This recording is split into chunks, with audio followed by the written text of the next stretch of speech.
মৌলানা সাহেব যখন স্টেজে ওঠে আগে বলায় হুজুর রাজনীতির কথা বলবেন না। এরা হলো আবু জেহেলের গোষ্ঠী। রাজনীতির নামে একটা সূরা নাজিল করে দিয়েছেন, বলেন দেখি সেই সূরাটার নাম কি? সূরা আল মুলক। মাশাআল্লাহ, আল্লাহ সুবহানাহু ওয়া তাআলা রাষ্ট্রের নামে একটা সূরা নাজিল করে দিয়েছেন। সূরার নাম কি? সূরা আল বালাদ। কিভাবে মন্ত্রী পরিষদ পরিচালিত হবে এর জন্য আল্লাহ সুবহানাহু ওয়া তাআলা কোরআনুল কারীমের মধ্যে একটা সূরা নাজিল করে দিয়েছেন। সূরার নাম আশ-শূরা।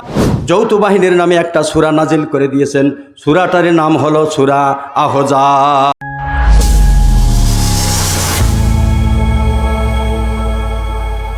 মাহফিলে আসার আগে আমাকে অনেকে বলছে রাজনীতির কথা বলেন না। অনেক লোক আমাকে আগে বলছে রাজনীতির কথা বলেন না বাবা। আর আল্লাহ সুবহানাহু তাআলার প্রতিনিধি বিশ্বনবী মুহাম্মদুর রাসূলুল্লাহ ঘোষণা করে গিয়েছেন যে তোমরা সমাজে যখন যে প্রেক্ষাপট, যখন যে পরিবেশ দেখা দেবে, সেই পরিবেশের ওপর আমার কোরআনুল কারীমের আয়াত বের করে সেখান থেকে মানব সভ্যতাকে অন্ধকার থেকে সঠিক পথ দিক নির্দেশনা দেওয়ার জন্য আমি রব্বুল আলামিনের দেখানো পথের কথাগুলো মানুষের কাছে পৌঁছে দেবে। ঠিক কিনা? সম্মানিত হাজরিন, কিন্তু বাস্তবে আমরা করি না, এটা করতে চাই না। কেননা কোরআনের মধ্যে রাজনীতির কথা নাই। কোরআনের মধ্যে রাজনীতির কথা আছে? নাই। আছে?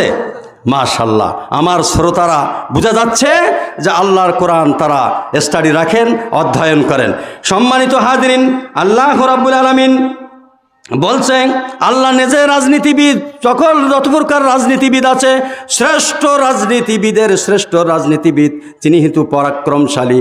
তিনি এই জমিন কিভাবে চলবে ওই আল্লাহর সে আর এত ভালো কিছু, ভালো পরিকল্পনাকারী কেউ নাই। ঠিক কিনা?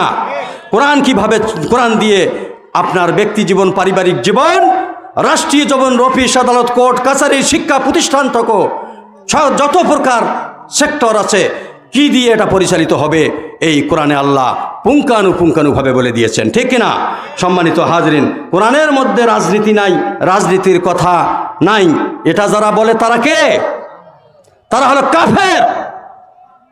আল্লাহ বলছেন ইন্নিল হুকমু ইল্লা লিল্লাহ, একমাত্র এই জমিনে আমি আল্লাহর হুকুম দিয়ে সার্বভৌমত্ব চলবে, জমিন চলবে। আমি আল্লাহর হুকুম ব্যতিরেকে আর কারো হুকুম, কারো নির্দেশনা এই জমিনে চলতে পারে না। ঠিক কিনা? সম্মানিত হাজরিন, কোরআনুল কারীমের মধ্যে আল্লাহ সুবহানাহু তাআলা কোরআনুল কারীমের মধ্যে বলেছেন, কি বলেছেন? যে তোমরা যারা রাজনীতির কথা বলতে নিষেধ করো, আল্লাহ সুবহানাহু তাআলা কোরআনুল কারীমের মধ্যে রাজনীতির নামে একটা সূরা নাজিল করে দিয়েছেন। রাজনীতির নামে একটা সূরা নাজিল করে দিয়েছেন, বলেন দেখি সেই সূরাটার নাম কি? সূরা আল মুলক। মাশাআল্লাহ, কি সূরা মুলক যদি আপনারা তেলাওয়াত করেন তাহলে বুঝতে পারবেন রাজনীতি কত প্রকার, কাকে বলে, কিভাবে রাজনীতি করতে হয়। প্রত্যেকটা নিয়ম কানুন পাই টু পাই সূরা মুলকের মধ্যে আল্লাহ সুবহানাহু ওয়া তাআলা আলোচনা করে দিয়েছেন। সম্মানিত হাজিরিন, এটাই শুধু না, এটা একটা বাংলাদেশটা একটা রাষ্ট্র, ঠিক না? এটা একটা রাষ্ট্র। আসুন দেখি কোরআনুল কারীমের মধ্যে যে কোরআন আল্লাহ মানব সভ্যতাকে প্রতিষ্ঠার জন্য, মানব সভ্যতাকে আলোর পথ দেখানোর জন্য যে কোরআন নাজিল করে দিয়েছেন, এই বাংলাদেশ একটি রাষ্ট্র, এই রাষ্ট্র পরিচালনার জন্য রাষ্ট্রের নামে কোনো সূরা কোরআনুল কারীমের মধ্যে আছে কিনা? সম্মানিত হাজিরিন, কোরআনুল কারীমের মধ্যে আল্লাহ সুবহানাহু ওয়া তাআলা রাষ্ট্রের নামে একটা সূরা নাজিল করে দিয়েছেন। সূরার নাম কি? সূরা আল বালাদ। এই রাষ্ট্র কিভাবে পরিচালিত হবে আল্লাহ সুবহানাহু ওয়া তাআলা এই সূরা আল বালাদের মধ্যে পাই টু পাই বলে দিয়েছেন। তো হাজিরিন, তাহলে আল্লাহ সুবহানাহু ওয়া তাআলা এই যে কোরআন নাজিল করে দিয়েছেন, এটা একটা আল্লাহর পক্ষ থেকে সংবিধান, পার্লামেন্ট, এই রাষ্ট্র পরিচালনা কিভাবে হবে আল্লাহর সংবিধান দিয়ে। তাহলে সংবিধানের নামে আল্লাহ একটা কোরআনের সূরা নাজিল করে দিয়েছেন। সেই সূরাটির নাম হলো সূরা ফুরকান। সুবহানাল্লাহ।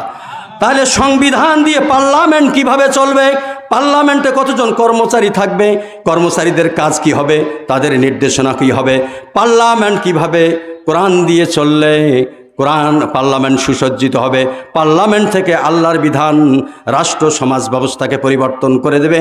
আল্লাহ সুবহানাহু ওয়া তাআলা সূরা ফুরকান নাজিল করে দিয়েছেন এবং ফুরকানের মধ্যে তা পাই টু পাই বলে দিয়েছেন।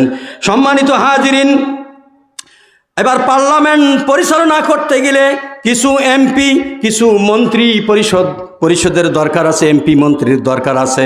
এটা দরকার আছে না নাই? পার্লামেন্ট কি এমনি এমনি চলবে? সামনে নির্বাচন আসতেছে। নির্বাচনের আমাদের পবিত্র আমানত ভোটাধিকার প্রয়োগ করে যে সমস্ত এমপি তৈরি করা হবে, তাদের মধ্য থেকে কেউ মন্ত্রী হবে, ঠিক কিনা?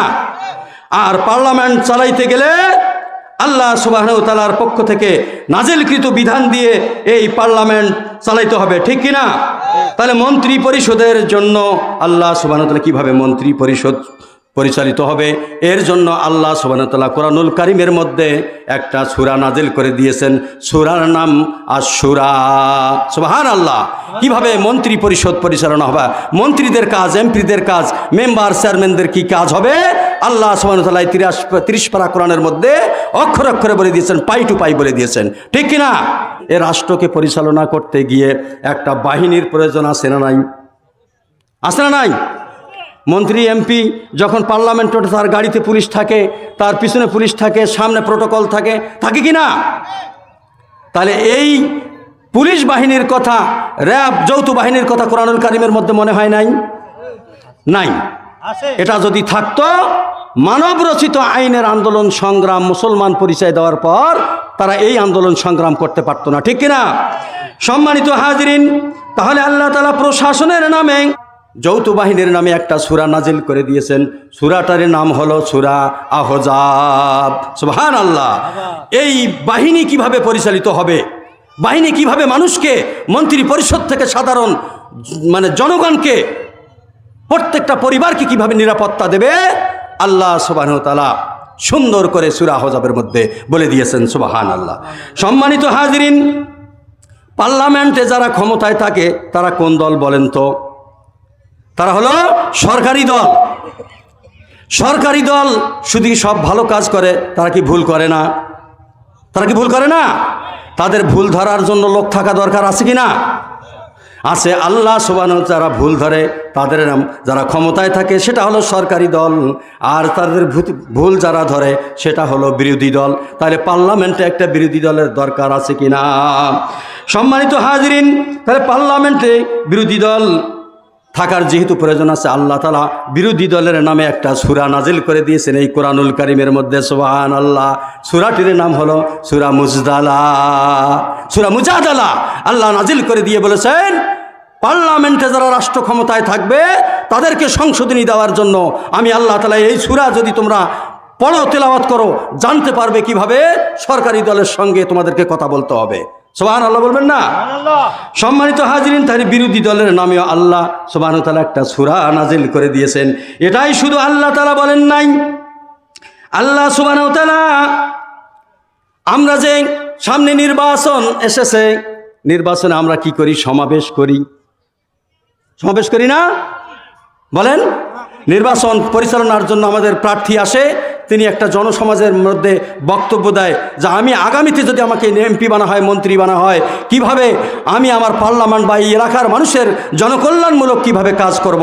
আল্লাহ সুবহানাহু ওয়া তাআলা সে নামেও, সেই সমাবেশের নামেও, এবং হাসরের ময়দান যে আরেকটা সমাবেশ হবে, সে সমাবেশের নাম কি বলেন তো? মহাসমাবেশ। সুবহানাল্লাহ। আল্লাহ সুবহানাহু ওয়া তাআলা সেখানের মহাসমাবেশের জন্য একটা সূরা নাজিল করে দিয়েছেন, সূরার নাম জুমআ। সুবহানাল্লাহ। তাহলে কোরআনের মধ্যে রাজনীতি নাই, কোরআন দিয়ে জীবন পরিচালনা হবে, পরিবার পরিচালনা হবে, সমাজ পরিচালনা হবে, রাষ্ট্র পরিচালনা হবে, অফিস আদালত কোর্ট কাছারি পরিচালনা হবে। এই কথাগুলা কোরআনের মধ্যে তাহলে বোঝা যাচ্ছে যে এখন আছে, এখন বুঝতেছেন। সম্মানিত উপস্থিতি, আজকে মানব সভ্যতা, মাওলানা সাহেব যখন স্টেজে ওঠে আগে বলায় হুজুর রাজনীতির করা বলবেন না, এরা হলো আবু জেহেলের গোষ্ঠী। তখন আবু জেহেলের অনুসারী ছিল, এখনও আছে।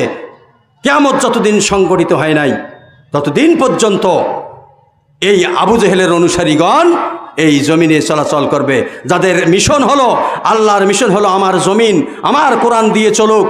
এটা হলো আলেম ওলামারা এই কোরআনের আইন বাস্তবায়নের জন্য আন্দোলন সংগ্রাম লড়াই করবে। আর কাফের মুশরিকদের মিশন হলো, তারা কি করবে? আল্লাহর এই জমিনে তাগুত শক্তিকে বাস্তবায়ন করার পর যত প্রকার পরিকল্পনা ষড়যন্ত্র, তাদের মিশন হলো এটা, ঠিক কিনা? আবু জেহেলের মিশন, ঠিক বলছি?